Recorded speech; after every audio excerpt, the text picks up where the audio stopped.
باپ مر جاتا تو ماں کو گھر میں نوکرانی بنا کر رکھا جاتا، بلکہ ماں کو منڈی میں بیچ کر ماں کی قیمت وصول کی جاتی تھی، چونکہ اس دور میں غلام بکتے تھے۔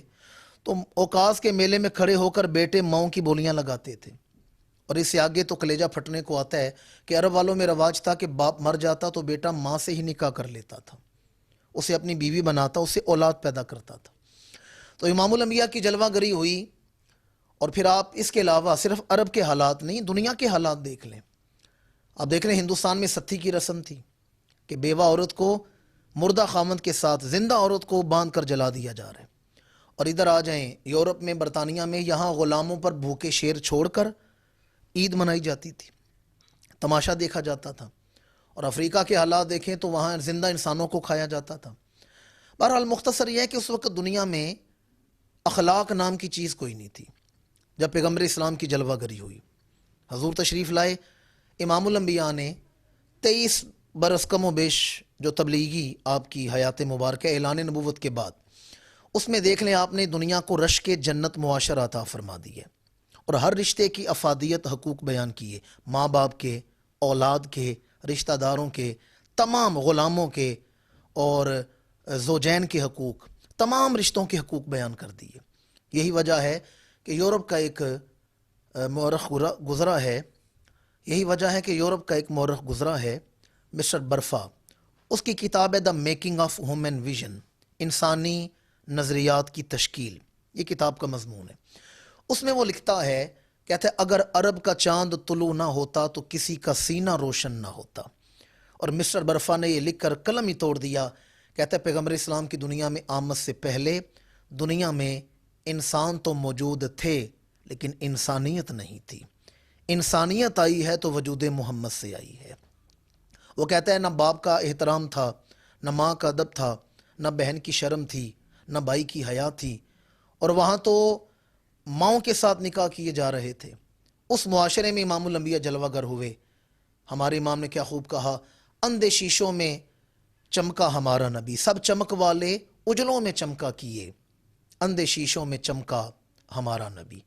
امام الانبیاء کی جلوہ گری ہوئی ہے تو آپ نے عرب کے جاہل معاشرے کو زمانے کا استاد بنا دیا ہے، اور قابل رشک قدسیاں بنا دیا ہے کہ فرشتے اس معاشرے پر رشک کر رہے ہیں۔ اور آخر میں یہ پیغام دینا چاہتا ہوں کہ صرف لائٹنگ کر کے میلاد نہیں منایا جاتا، اخلاق سوار کے بھی میلاد منایا جا سکتا ہے۔ اس وقت گلی گلی، کریا کریا، نگر نگر ہم میلاد منا رہے ہیں، اور صرف 12 دن ہی ہم نے خوشی کرنی ہے، باقی 11 مہینے 20 دن ہم نے بھول جانا ہے کہ ہم نے کسی پیغمبر کی آمد پر خوشی کا اظہار بھی کیا تھا۔ حضور صرف 1 سال میں 12 دن کے لیے نبی بن کے نہیں آئے، بلکہ قرآن کہتا ہے کافۃ للناس بشیرا و نذیرا۔ امام الانبیاء تمام انسانیت کے لیے جلوہ گر ہوئے ہیں، تو ہمیں اخلاق حسنہ کو اپنانا چاہیے، اور امام الانبیاء کی آمد کی ایک برکت تو ہمارے وجودوں سے یہ ظاہر ہونی چاہیے، ہمارا اخلاق، ہمارا کردار اور ہمارا عمل سنت رسول کے اور شریعت مطہرہ کے تابع ہونا چاہیے۔ آخر میں اپنے لکھے ہوئی چند مصرے عرض کرنا چاہوں گا کہ امام الانبیاء آئے بڑی شانوں کے ساتھ ہیں، تو حضور کی حقیقت کیا ہے کہ ہر ایک ذات سے پہلے تھی ان کی ذات، ہر ایک ذات سے پہلے تھی ان کی ذات، ابتدائے کائنات سے بھی پہلے تھی ان کی ذات، آغاز حسن و معجزات سے بھی پہلے تھی ان کی ذات، یعنی کن کے معانیات سے بھی پہلے تھی ان کی ذات۔ اور جانے کائنات کے بغیر کیسے سجتی تھی یہ کائنات، خالق انہیں بناتا تو بنتی تھی یہ کائنات۔ یہ کائنات سجی ہی حضور کے آنے سے ہے۔ اللہ کریم سیرت مطہرہ کے نور سے اپنا اخلاق، اپنا کردار سنوارنے کی توفیق عطا فرمائے۔ اس حوالے سے صرف یہ عرض کرنا چاہتا ہوں کہ ان محافل کا کرنا بہت زیادہ ضروری ہے کہ جس کے اندر نبی پاک صلی اللہ علیہ وسلم کی عظمت کے ہر پہلو پر جو ہے وہ بات کی جا سکے، تاکہ ہمارے ناظرین کو پتہ چلے، ہماری نوجوان نسل کو پتہ چلے کہ ہمارے پیارے نبی صلی اللہ علیہ وسلم جن کی خاطر اللہ تعالیٰ نے ساری کائنات کو بنایا، تو ان کی کیا شانیں ہیں، کیا عظمتیں ہیں۔ تو جہاں قرآن پاک فرقان حمید کے اندر متعدد مقامات پر نبی پاک صلی اللہ علیہ وسلم کی عظمت کے حوالے سے بہت سارے عنوانات ہیں کہ کہیں پر حضور نبی اکرم صلی اللہ علیہ وسلم کے معجزات ہیں، نبی پاک صلی اللہ علیہ وسلم کے حسن کے متعلق اللہ تعالیٰ نے بیان فرمایا، حضور کا رحمت للعالمین ہونا، سرکار دو عالم صلی اللہ علیہ وسلم کا اللہ تعالیٰ نے بیان فرمایا، کہیں شاہد و بشیر بنا کر بھیجا اللہ تعالیٰ نے۔ ان کے اندر ایک بہت سارا خوبصورت جو ہے وہ ٹاپک یہ بھی ہے کہ ہمارے آقا صلی اللہ علیہ وسلم کو اللہ تعالیٰ نے اعلیٰ خلق دے کر دنیا میں بھیجا ہے۔ تو حضرت ام المومنین عائشہ صدیقہ رضی اللہ تعالیٰ عنہا آپ کی بارگاہ میں ایک صحابی آئے، عرض کیا اے ام المومنین ہمیں یہ بتائیں کہ نبی پاک صلی اللہ علیہ وسلم کے خلق کے متعلق کچھ چیز بتائی جائے۔ تو آپ نے فرمایا کہ کیا تو نے یہ 30 پاروں والا قرآن پاک نہیں پڑھا؟ اگر اس کو پڑھو گے تو ہر پہلو جو ہے آپ کو یہ بتائے گا کہ نبی کریم صلی اللہ علیہ وسلم کا خلق کتنا اعلیٰ اور افضل ہے۔ تو میرے آقا صلی اللہ علیہ وسلم کی بارگاہ میں جب بھی کفار آیا کرتے تھے تو آپ کا خلق دیکھ کر اسلام کی دولت سے مالا مال ہو جایا کرتے تھے۔ وہ پنجابی کے کسی شاعر نے کہا کہ خلق دے کے آپ نو رب نے کیا، خلق دے کے آپ نو رب نے کیا، سونےاں ہن لوڈ نہیں تلوار دی۔ نبی پاک صلی اللہ علیہ وسلم کی پاک بارگاہ میں مسجد نبوی شریف کے اندر چند کافر آئے، رات کا وقت تھا، اور میرے آقا صلی اللہ علیہ وسلم کی بارگاہ میں آ کے کہنے لگے کہ اے اللہ کے پاک نبی، ہم جانتے ہیں کہ ہم نے آپ کا کلمہ تو نہیں پڑھا، اور لیکن یہ بھی جانتے ہیں کہ تو کریم ابن کریم ہے، اور تو کریم ہے، کریموں کی اولاد ہے، تیری بارگاہ میں آ گئے ہیں، پناہ لینے کے لیے آئے ہیں، بھوک نے بھی ستایا ہوا ہے، یہاں پہ ہمارا کوئی نہیں ہے، اگر مہربانی ہو جائے تو ہمیں پناہ دی جائے۔ میرے آقا صلی اللہ علیہ وسلم نے فرمایا صحابہ کون ہے جو میرے مہمانوں کی خدمت کرے گا، ان کی مہمان نوازی کرے گا؟ ہے تھے وہ کافر، لیکن حضور نے فرمایا جو ان کو لے کر جائے گا، خدمت کرے گا، میں اسے جنت کی بشارت دیتا ہوں۔ اور ایک جو بچ گیا اس نے حسرت بری نگاہوں سے دیکھا، صحابہ سب کو لے گئے، جو بچا اس نے بڑی حسرت بری نگاہوں سے دیکھا اور عرض کیا یا رسول اللہ صلی اللہ علیہ وسلم سب سے زیادہ بھوک بھی مجھے لگی ہوئی ہے اور مجھے کوئی نہیں لے کے گیا۔ میرے نبی نے فرمایا جس کا کوئی نہیں ہوتا اس کا دنیا میں محمد رسول اللہ صلی اللہ علیہ وسلم ہوں، چلو آپ میرے ساتھ چلو۔ اور نبی پاک صلی اللہ علیہ وسلم اپنے گھر کے اندر لے گئے، اپنے مقدس ہاتھوں کے ساتھ آپ نے بکری کا دودھ دھویا، اسے پیالہ پیش کیا، اس نے ایک پیالہ پیا۔ حضور نے پوچھا سحر ہو گئے ہو؟ اس نے کہا یا رسول اللہ ابھی مجھے اور طلب ہے۔ دوسرا تیسرا یکے بعد دیگرے 7 پیالے اس نے پیے اور کچھ زیادہ ہی پی گیا لالچ کر کے، تاکہ ابھی موقع ہے اسے پی لوں۔ تو رات جب نبی پاک صلی اللہ علیہ وسلم نے اپنے پیارے گورے ید اللہ کے ہاتھوں کے ساتھ اس نے بستر بچھا کے دیا، بستر کے اوپر آرام کرنے کے لیے، اس کا پیٹ خراب ہو گیا، اس نے پخانہ کر دیا۔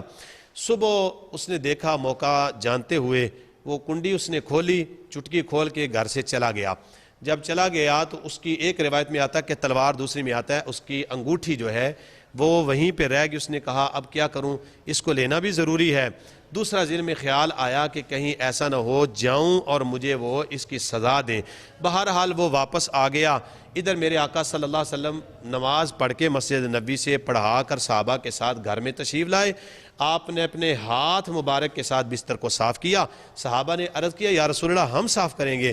میرے نبی نے فرمایا نہیں، یہ مہمان میرا تھا، لہٰذا یہ صفائی کرنا بھی میرا حق بنتا ہے۔ حضور اپنے ہاتھ مبارک کے ساتھ اسے صاف کر رہے ہیں۔ اب وہ آیا، اس نے دیکھا، اس کے دل کے اوپر اس کا اتنا اثر ہوا، اس نے کہا یا نبی اللہ آپ بستر کو نہیں دھو رہے، اس چادر کو نہیں دھو رہے، بلکہ میرے دل کو دھو رہے ہیں، مجھے کلمہ پڑھائیے اور اپنی بارگاہ کے اندر مجھے بھی اپنے غلاموں میں شامل فرما لے۔ تو لہٰذا جتنے بھی کفار حضور کی بارگاہ میں آئے، میرے نبی صلی اللہ علیہ وسلم نے، اور یہ اسلام تلوار کے بل بوتے پہ نہیں بلکہ اخلاق کی اعلیٰ مثال کے اوپر جو ہے اس کو اللہ تعالیٰ کے نبی صلی اللہ علیہ وسلم نے پھیلایا ہے۔ تو محترم حضرات، اخلاق ایک ایسی چیز ہے کہ اب اگر آپ اخلاق کے ساتھ کسی کے ساتھ پیش آئیں گے تو وہ متاثر ہو کر آپ کی طرف ضرور آئے گا۔ تو ہمیں چاہیے، میں سمجھتا ہوں کہ ضرورت اس امر کی ہے کہ ہمارے علماء کرام بھی جو ہے محافل کے اندر نبی پاک صلی اللہ علیہ وسلم کی سیرت کا کوئی نہ کوئی پہلو ضرور بیان فرمائیں، تاکہ لوگوں کے دل کے اندر اس کا اثر پیدا ہو اور لوگ ہمارے آقا صلی اللہ علیہ وسلم کی سیرت کے مزید سے مزید قریب تر ہوتے جائیں۔ اللہ کی بارگاہ میں دعا ہے کہ اللہ تعالی ہمیں نبی پاک صلی اللہ علیہ وسلم کی سیرت پر کما حقوہ عمل کرنے کی توفیق عطا فرمائے۔ آخر کے اندر میں ایک اپنے پیر و مرشد حضرت پیر سید مظہر قیوم شاہ صاحب المعروف ثانی سرکار آستانہ علیہ بکھی شریف، آپ کا پیغام ضرور دینا چاہتا ہوں۔ آپ فرماتے ہیں کہ ہم میلاد مصطفیٰ مناتے ہیں اور سیرت مصطفیٰ اپناتے ہیں، لہذا ہمیں میلاد مصطفیٰ منانا چاہیے اور سیرت مصطفیٰ اپنانی چاہیے۔ اللہ تعالی ہمارا حامی و ناصر ہو۔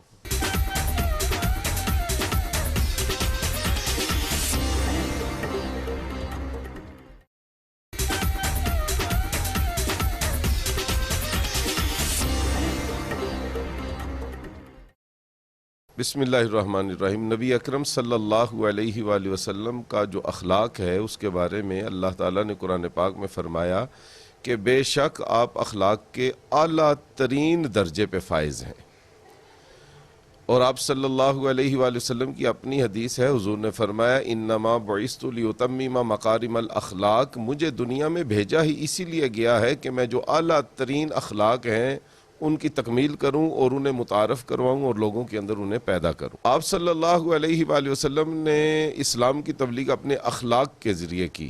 حضور اکرم صلی اللہ علیہ وآلہ وسلم کا اخلاق اتنا بلند تھا کہ اپنے بیگانے بھی اس کے معترف ہو جایا کرتے تھے۔ جس طرح کسی پنجابی کے شاعر نے کہا ہے، ویخ کی آقا صورت تیری کافر کلمہ بولے، یعنی کہ حضور اکرم صلی اللہ علیہ وآلہ وسلم کی گفتگو کرنے کا انداز، آپ کے بولنے کا انداز، آپ کے دوسروں کو ملنے کا انداز، آپ کے غیروں کو ملنے کا انداز بھی ایسا ہوتا تھا کہ تاریخ اسلام میں ایسے لوگوں کی فہرست ملتی ہے جنہوں نے نبی اکرم صلی اللہ علیہ وآلہ وسلم کو صرف دیکھا اور انہوں نے اسلام قبول کر لیا۔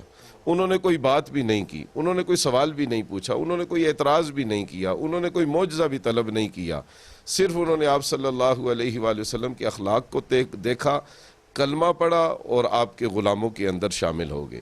حضرت علی رضی اللہ تعالیٰ عنہ کا واقعہ ہے کہ آپ کے پاس ایک بوڑھا یہودی ملنے کے لیے آیا آپ کے دور خلافت میں، اور اس نے آپ کے سامنے اپنا کوئی مسئلہ پیش کیا، کوئی حاجت عرض کی، تو آپ نے اس کی بات سنی اور اس کے مسئلے کو حل کیا اور اس کی غرض کو پورا کیا۔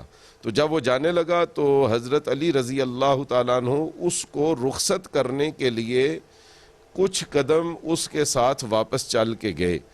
تو اس بوڑھے یہودی نے کہا کہ آپ اپنی جگہ پہ بیٹھیں، میں چلا جاؤں گا۔ تو حضرت علی نے فرمایا نہیں، ہمارے آقا صلی اللہ علیہ وآلہ وسلم نے ہمیں مہمانوں کو اس طرح رخصت کرنے کی تعلیم فرمائی ہے، اور بعض روایات میں آتا ہے کہ آپ مہمانوں کو رخصت کرنے کے لیے بعض اوقات ننگے پاؤں بھی تشریف لے جایا کرتے تھے۔